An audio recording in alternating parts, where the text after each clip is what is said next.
I think today we have to remember those 14 names. We have to remember that day and what it represents. 34 years after 14 women were killed by a gunman at Polytechnique, students and staff of the Montreal University are remembering and reflecting on the loss of these women with the laying of wreaths on Polytechnique's commemorative plaque Wednesday morning. It's always a touching and emotional ceremony. It marked really the community of Polytechnique and society as a whole, I think. And it's really a moment where people take a pause and take time to reflect about what happened. When it comes to this week, to this day, it's very heavy to think about how these women could not have my chance to pursue my passion and to pursue engineering.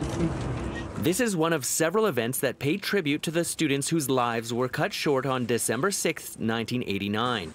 Today, the flags outside of Polytechnique's main building are also flown at half-staff from dawn until dusk. The thing we have to have more is a role model, so women in engineering that shows how women are good in engineering, so we can look up to them and we could say, like, I want to do that too. We need also to make sure that something like that never happens again, so that goes with the firearm control also.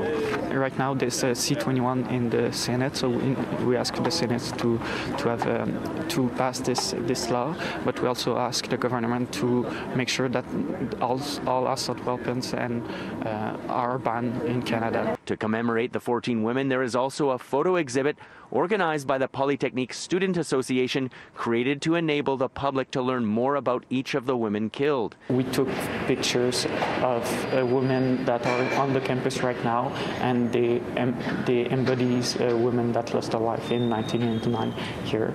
There's also a description of a biography of each woman that lost their life. Because of this tragedy, December 6th has become the National Day of Remembrance and Action on Violence Against Women, also known as White Ribbon Day. There is a duty to remember those young ladies that lost their lives, remember what they were, why they were killed that day, because they were women trying to be engineers. In Montreal, Gareth Madoc-Jones, City News.